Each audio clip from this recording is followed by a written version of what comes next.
اللہ الرحمن الرحیم۔ السلام علیکم اسٹوڈنٹس، کیسے ہیں آپ؟ امید ہے کہ آپ سب خیریت سے ہوں گے۔ اس چینل کو سبسکرائب کریں تاکہ آپ مزید ویڈیوز دیکھ سکیں۔ آج ہم نظم برسات کی بہاریں اس کی تشریح کریں گے۔ تشریح کے لیے میں آپ کو اس کا پیٹرن بتاتے چلوں کہ آپ نے سب سے پہلے شعر لکھنا ہے، پھر حوالے میں آپ نے نظم کا عنوان، شاعر کا نام، اور پھر اس کے بعد مفہوم لکھنے کے بعد آپ نے تشریح لکھنی ہے۔ تشریح جب آپ نے سٹارٹ کرنی ہے تو اس میں مختصر سا شاعر کا تعارف بھی لکھنا ہے، بہت وسیع نہیں ہونا چاہیے۔ تعارف کچھ اس طرح لکھنا ہے کہ اس کا تشریح کے ساتھ ربط قائم ہو۔ اب ہم اس کی تشریح سٹارٹ کرتے ہیں۔ تشریح بھی ہم شعر کی صورت میں ہی کریں گے، بند کی صورت میں نہیں کریں گے، جس طرح کہ ہم نے مفاہیم کیے۔ شعر نمبر 1 ہے، اس کے آپ نمبرنگ کر لیں اپنے یعنی کہ بک پہ۔ پہلے بند میں 2 شعر ہیں، دوسرے بند میں 2 ہیں، اس طرح ان کی نمبرنگ ترتیب وائز کرتے جائیں گے تو آپ کے ٹوٹل یہ 10 بن جائیں گے، 10 اشعار ہوں گے جن کی ہم نے آج تشریح کرنی ہے۔ شعر نمبر 1 ہے، نذیر اکبر آبادی قادر الکلام شاعر ہیں۔ آپ کو بر صغیر کا عوامی شاعر کہا جاتا ہے کیونکہ آپ نے تمام موضوعات کو اپنی شاعری کا حصہ بنایا۔ بالکل ایسے ہی تشریح طلب شعر میں شاعر موسم کی کیفیت کو بہت خوبصورت انداز میں بیان کر رہے ہیں۔ کہتے ہیں کہ ٹھنڈی ٹھنڈی ہوا چل رہی ہے، ہوا کے جھونکوں سے باغوں اور کھیتوں میں اگا ہوا سبزہ جھومتا دکھائی دیتا ہے۔ یوں محسوس ہوتا ہے کہ ہر طرف سرسبز و شادابی ہے۔ بقول شاعر، کیسی ہے لہلہاہٹ برسات کے دنوں میں، سبزے کی ایک چادر ہر سو بچھی ہوئی ہے۔ شاعر برسات کی شگفتگی کو مزید بیان کرتے ہوئے کہتے ہیں کہ ایسا معلوم ہوتا ہے کہ زمین پر سبزے کی حکمرانی قائم ہے۔ شعر نمبر 2 ہے، اس شعر میں شاعر بہار کا منظر پیش کرتے ہوئے بیان کرتے ہیں کہ بارش کے قطرے سبزے پر موتیوں کی طرح چمک رہے ہیں۔ حد نگاہ برسات کے دلکش نظارے پر اپنی بہار دکھا رہے ہیں۔ ہر طرف برسات کی وجہ سے کھیل تماشے ہو رہے ہیں۔ بارش کے قطرے ننھی ننھی بوندیں بن کر زمین کی پیاس بجھا رہے ہیں۔ ایسا خوبصورت منظر کسی ایک طرف نہیں بلکہ جدھر بھی نظر اٹھے یہی حسین اور دل فریب سما نظر آتا ہے۔ شاعر اختر شیرانی نے بارش کے قطروں کی منظر کشی کچھ یوں کی ہے، یہ مینا کے قطرے مچل رہے ہیں کہ ننھے سیارے ڈھل رہے ہیں، افق سے موتی ابل رہے ہیں، گھٹائیں موتی لٹا رہی ہیں۔ الغرض برسات کے نظارے نہایت باکمال اور دلوں کو لبھانے والے ہوتے ہیں۔ شعر نمبر 3 ہے، برسات کی نمایاں خصوصیات منظر کی حرکت و عمل کو بیان کرتے ہوئے شاعر کہتے ہیں کہ بادل ہوا کے دوش پر سوار مست اور مدہوش پھر رہے ہیں اور بہت زیادہ بارش برسا رہے ہیں۔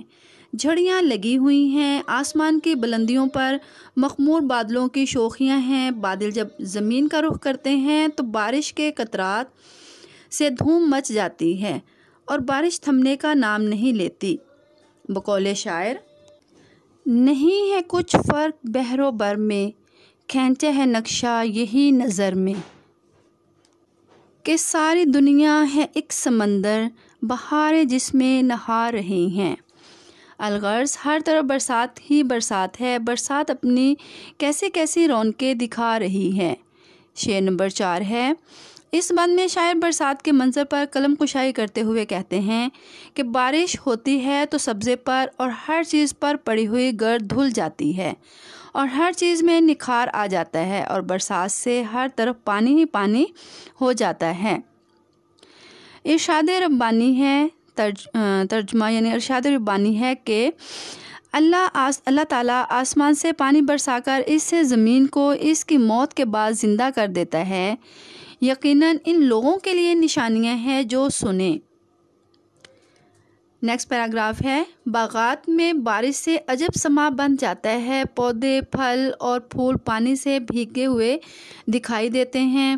دیکھنے سے یوں محسوس ہوتا ہے کہ جیسے سبزہ نہا رہا ہو، ہر چیز دھل کر نکھر جاتی ہے، پھول پودے پیڑ اور سبزہ زار نہا کر اور زیادہ پرکشش دکھائی دیتے ہیں۔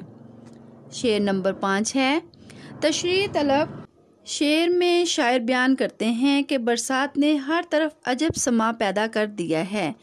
بارش سے حد نگاہ سبزہ ہی سبزہ دکھائی دیتا ہے، یوں لگتا ہے کہ جیسے زمین پر سبز رنگ کے بستر بچھ گئے ہوں، اور یوں محسوس ہوتا ہے کہ جیسے زمین نے سبز چادر اوڑھ لی ہو۔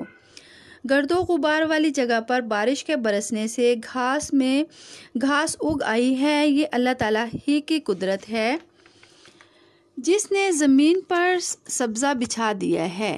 بقول شاعر، فضاؤں میں بہار آنے لگی ہے، خوشی ہر چیز پر چھانے لگی ہے۔ الغرض، زمین پر ہر طرف سبزہ و شادابی اور ہریالی بکھر گئی ہے۔ شعر نمبر 6 ہے۔ اس شعر میں شاعر برسات کا نقشہ بڑے عمدہ طریقے سے کھینچتے ہوئے کہتے ہیں کہ جنگلوں، صحراؤں اور میدانوں میں گویا ہر جگہ سبزے کے بستر بچھ گئے ہیں۔ یہ اللہ تعالیٰ ہی کی صنائی ہے کہ اس نے زمین پر سبزے کی فراوانی پیدا کی۔ جنگل بارش سے بھیگ گئے ہیں اور وہاں کی خشک زمین کو سبزے نے ڈھانپ لیا ہے۔ قرآن پاک میں ارشاد ہے، ترجمہ: اللہ تعالیٰ ہوائیں چلاتا ہے جو بادلوں کو اٹھاتی ہیں اور پھر بادلوں کو خشک زمین کی طرف لے جاتے ہیں۔ نیکسٹ ہے پیراگراف۔ یہ قدرت خداوندی ہی ہے کہ جس نے سبزے کی بدولت مردہ زمین کو زندگی جیسی نعمت عطا کی۔ شعر نمبر 7 ہے۔ اس شعر میں شاعر رنگین بیانی سے اپنا خوبصورت انداز برقرار رکھتے ہوئے بیان کرتے ہیں کہ برسات کے اس دلکش موسم میں پوری کائنات پر رنگوں کی بہار آئی ہوئی ہے۔ ان میں سبزے کا اور بادلوں کے مختلف رنگ، مثلاً سیاہ، سرخ اور ہرا رنگ شامل ہے۔ رنگ برنگے بادل فضا کے حسن میں اضافہ کر رہے ہیں۔ اتنے ڈھیر سارے رنگوں کے بادل جب برسے تو بڑا خوشنما اور خوشگوار سما بن جاتا ہے، اور ایسے میں جب آسمان پر بادل گرجتے ہیں اور بجلی چمکتی ہے تو یوں احساس ہوتا ہے کہ گویا قوس قزح کے سارے رنگ آسمان پر روشن ہوں۔ بقول شاعر، بنائے اپنی حکمت سے زمین و آسماں سارے، دکھائے اپنی قدرت کے نشاں سارے۔ الغرض، برسات کے اس حسین موسم میں پوری کائنات پر رنگوں کی بہار آئی ہوئی ہے۔ شعر نمبر 8 ہے۔ اس شعر میں شاعر نے برسات کی تصویر کشی کرتے ہوئے برسات کے موسم کے منظر کی تصویر کشی کرتے ہوئے کمال فن کا مظاہرہ کرتے ہوئے بیان کرتے ہیں کہ بارش سے آسمان سے لے کر زمین تک انسان، چرند پرند اور دنیا کی ہر شے بھیگ گئی ہے۔ یہ رنگینیاں اور خوبصورتیاں اللہ کے سوا کون دکھا سکتا ہے؟ یہ اسی کی قدرت ہے کہ اس نے مردہ زمین میں جان ڈال دی ہے۔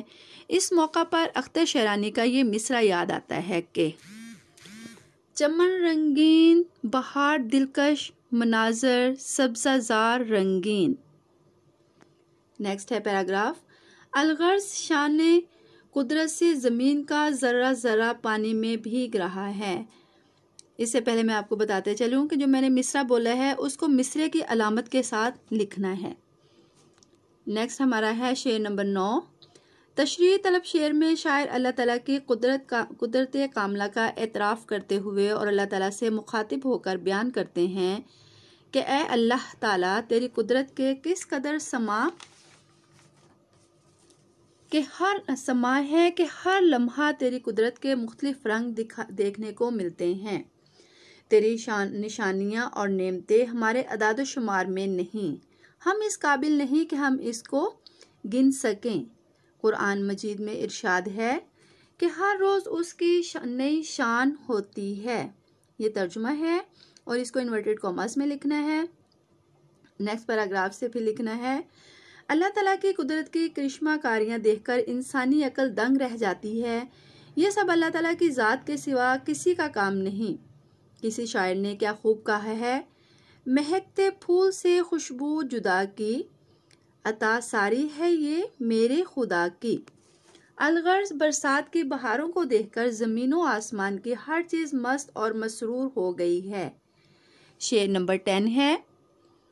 اس شعر میں شاعر بیان کرتے ہیں کہ اللہ تعالیٰ کی قدرت کو دیکھ کر بے اختیار جن و انس، چرند پرند ہر ایک کی زبان پر ایک ہی کلمہ آتا ہے، سبحان تیری قدرت۔ اس کلمے کو آپ نے انورٹیڈ کاماز یعنی کہ ووین میں لکھنا ہے۔ ہر زبان یہی کہتی دکھائی دیتی ہے کہ اے اللہ تیری ذات پاک اور بے عیب ہے۔ قرآن پاک میں ارشاد ہے، آسمانوں اور زمینوں میں اللہ تعالیٰ کی پیدا کی ہوئی ہر مخلوق، خواہ اس کا تعلق حیوانات سے ہو، نباتات سے ہو یا جمادات سے، اللہ تعالیٰ کی پاکی بیان کرتی ہے۔ اللہ تعالیٰ ہر مخلوق کا طریقہ بندگی مختلف ہے، یعنی کہ اللہ تعالیٰ کی جتنی بھی مخلوقات ہیں، جتنی بھی مخلوق ہے، سب کا جو طریقہ ہے، ان کی عبادت کرنے کا جو طریقہ ہے وہ مختلف ہے۔ اللہ تعالیٰ کی شان کے مختلف مظاہر اور رنگ دیکھ کر ہر شے اس کی ثنا و توصیف کر رہی ہے۔ یہ تھی نظم کی تشریح۔ اب اس کی ایکسرسائز کی طرف آتے ہیں، اس کی مشق کرتے ہیں اسی نظم کی۔ پہلا سوال ہے سوالات کے جوابات، اس میں سے ہم نے کچھ سوال کرنے ہیں۔ ہاں جی، اس کا سوال نمبر دال ہے، تیتر اللہ تعالیٰ کی عظمت کیسے بیان کرتے ہیں؟ آنسر ہے ہیڈنگ، تیتر کی زبان میں عظمت اللہ، تیتر سبحان تیری قدرت پکارتے ہیں اور اس طرح اللہ تعالیٰ کی عظمت بیان کرتے ہیں۔ اس میں سبحان تیری قدرت کو آپ نے واوین میں لکھنا ہے۔ ہے کوشچن، گلزار کے بھیگنے اور سبزے کے نہانے سے کیا مراد ہے؟ ہیڈنگ ہے، گلزار کے بھیگنے اور سبزے کے نہانے سے مراد ہے کہ برسات کے موسم میں بارشوں کی وجہ سے ہر طرف پانی بکھر جاتا ہے، درخت سرسبز ہو جاتے ہیں اور خوبصورت سبزے اس برسات کے موسم کی بارش میں نہاتے ہیں۔ نیکسٹ کوشچن ہمارا ہے کوشچن نمبر 3، قدرت کے بچھ رہے ہیں ہر جا ہرے بچھونے سے شاعر کی کیا مراد ہے؟ ہیڈنگ ہے اس کی، جواب، قدرت کے بچھ رہے ہیں ہر جا ہرے بچھونے سے مراد ہے کہ برسات کے موسم کے آنے سے ہر طرف سبزہ ہی سبزہ پھیل جاتا ہے، جنگلات ہرے بھرے ہو جاتے ہیں اور ایسا لگتا ہے کہ جیسے زمین پر سبزے کا فرش بچھ گیا ہو اور بے جان گھاس میں پھر سے جان آ گئی ہو۔ کوشچن نمبر 5 ہے، مذکر اور مونث الفاظ کی نشاندہی کریں۔ اس میں سے مذکر الفاظ ہیں بادل، سبزہ، گلزار، رنگ، تیتر۔ مونث الفاظ ہیں ہوا، بہار، برسات، قدرت، گھٹا۔ کوشچن نمبر 6 ہے، کالم ملائیں۔ یہ آپ نظم پوری پڑھیں گے اور اس کے بعد یہ کالم خود ملائیں گے۔ امید ہے کہ آپ اس کوشچن کو بہت آسانی سے کر سکیں گے۔ نیکسٹ ہے ہمارا کوشچن جو کہ یہاں پہ لکھا ہوا نہیں ہے، مطلب مرکزی خیال ہے اس نظم کا، جو کہ آپ نے دیے گئے نوٹ سے یاد کرنا ہے۔ اس کے علاوہ کوشچن نمبر 7 ہے جو کہ میں آپ کو آلریڈی سمجھا چکی ہوں، اور اس کے بعد ہے ہماری ارکان تشبیہ کی وضاحت۔ ارکان تشبیہ کے بارے میں بتاتے چلوں کہ تشبیہ کی پہلے ڈیفینیشن سن لیں کہ تشبیہ مشترک صفت کی بنا پر کسی ایک چیز کو دوسری چیز کی مانند قرار دینا تشبیہ کہلاتا ہے۔